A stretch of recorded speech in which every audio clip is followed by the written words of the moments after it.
நமது ஞானத்தை விஸ்தாரப்படுத்துகின்றோம். அந்த பயன்பாட்டை விஸ்தாரப்படுத்துவதற்கு இப்பொழுது அதிகமாக இப்ப புழக்கத்தில் இருக்கின்ற தகவல் பரிமாற்றத்துக்கு பயன்படுத்துகின்ற வகைகளை எல்லாம் நாம் பயன்படுத்த வேண்டும் என்பதுதான் இப்பொழுது முக்கியமாக நாம் பேசுகின்றோம் இங்க.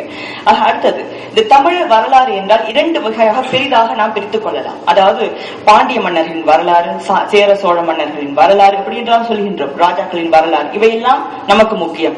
அதாவது போர் கொள்கைகள், போர் எப்படி நடந்தது, தமிழர் பாரம்பரியத்தில் போர் எவ்வாறு நடந்தது, இதெல்லாம் அரசு முறை, அரசர்கள் எப்படி ஆட்சி செய்தார்கள் இல்லையா, தலைமை பொறுப்பு எப்படி இருந்தது, இலக்கியம், இலக்கணம், அறிவியல் ஆய்வு, இவையெல்லாம் ஒரு பகுதி. இவையெல்லாம் மிகவும் முக்கியமானவை ஒரு வரலாற்றை சொல்வதற்கு. அதே போல அன்றாட வாழ்க்கை இருக்கின்றது அல்லவா, அந்த அன்றாட வாழ்க்கை, பொதுமக்களுடைய வாழ்க்கை, அதுவும் ஒரு மனிதருடைய, ஒரு இனத்துடைய பண்பாட்டை விளக்குவதற்கு, ஒரு வரலாற்று பின்னணியை கொடுப்பதற்கு மிகவும் முக்கியமானது. உதாரணத்திற்கு, ஒரு குடும்பத்தில் ஒரு உறவு முறை இருக்கின்றது.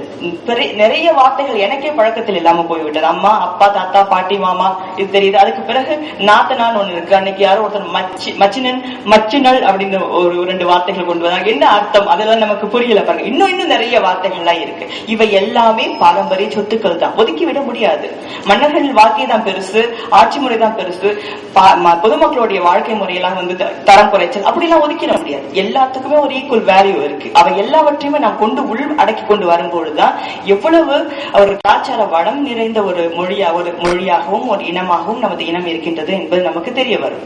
அதுக்கு அடுத்து வழிபாட்டு முறைகள் மிக மிக ஆழமான வகையில் சைவம், சித்தாந்தம், வைஷ்ணவம், பௌத்தம், இன்னும் பல பல கலாச்சார, அதாவது சிந்தனைக்கு எவ்வளவு ஆழமாக போக முடியுமோ அந்த ஆழமாக போன ஒரு பண்பாடு நமது தமிழ் பண்பாடு. அவற்றையெல்லாம் நாம் சேகரிக்க வேண்டும். சடங்குகள், சமுதாய மாற்றங்கள், தொழில்முறை, விவசாயம் எவ்வாறு பண்ணுவது இல்லையா, இந்த மாதிரி அவர் பயிற்சி, பல குழுக்கள், அதாவது ஜாதி என்று சொல்கின்றார்கள், அதாவது குழுக்கள், அதாவது எப்படி தொழில் முறையில் எப்படி பிரிந்தார்கள் என்பது பற்றிய விஷயங்கள்.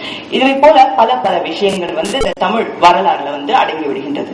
சரி, இவற்றையெல்லாம் எங்கிருந்து நாம் தேடி எடுத்தோம்? கல்வெட்டுக்கள்ல தகவல்கள் வழங்கப்பட்டிருக்கின்றன, ஓலைச்சுவடிகள்ல தகவல்கள் வழங்கப்பட்டிருக்கின்றன.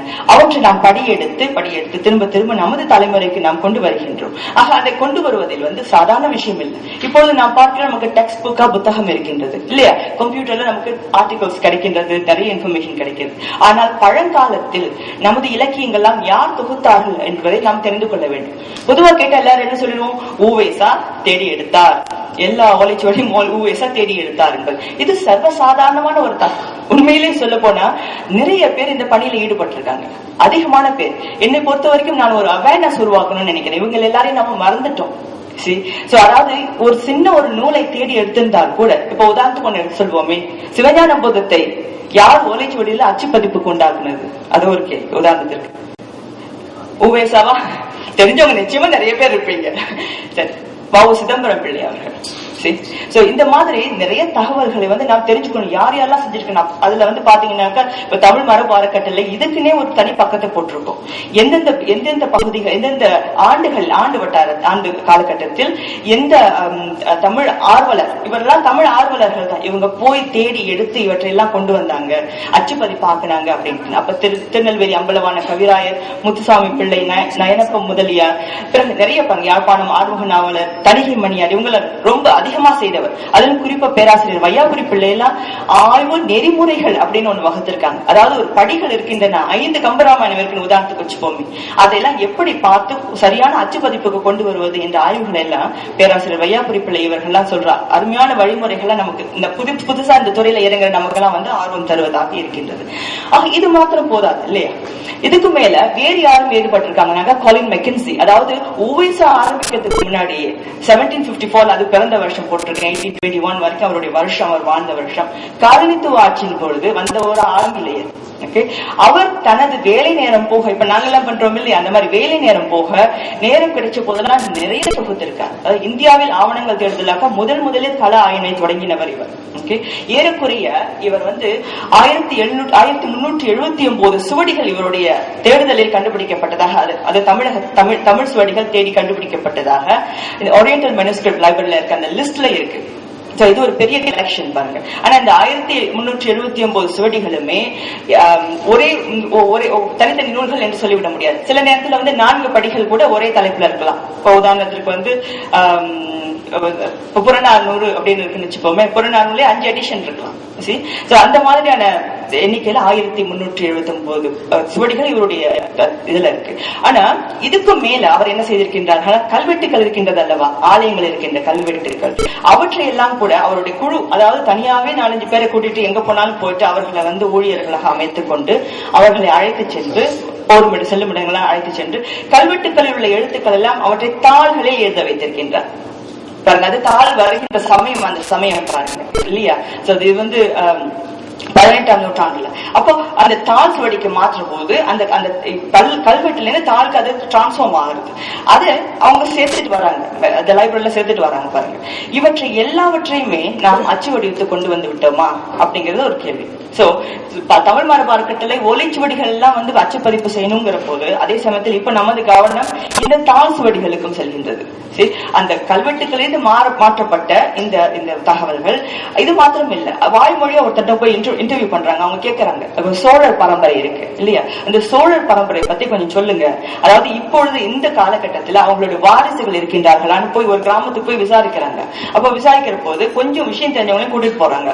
கூட்டிட்டு போயிட்டு அங்க அவங்கள்ட்ட விசாரிக்கிற போது அவர் சொல்றாரு, அன்னைக்கு தாள எழுதுறவர், அதாவது இன்டர்வியூ செய்யறாங்க பாருங்க. அந்த காலத்துல அந்த இன்டர்வியூ செஞ்சிருக்காங்க. இன்டர்வியூ செஞ்சு அவங்க கேட்டு எழுதுற போது அவர் சொல்றார், இந்த இன்டர்வியூல நான் எனக்கு என்ன தோணுதுன்னாக்கா, நான் எழுத எனக்கு என்ன தோணுதுன்னா, இவங்க சொல்ற தகவல்கள் முழுசா உண்மை இல்ல, எங்கேயோ கேட்ட கதைகளே இவங்க கொஞ்சம் சொல்றாங்க, அதனால முழுமையான உண்மைகள் இல்ல அப்படின்னு சொல்றாங்க.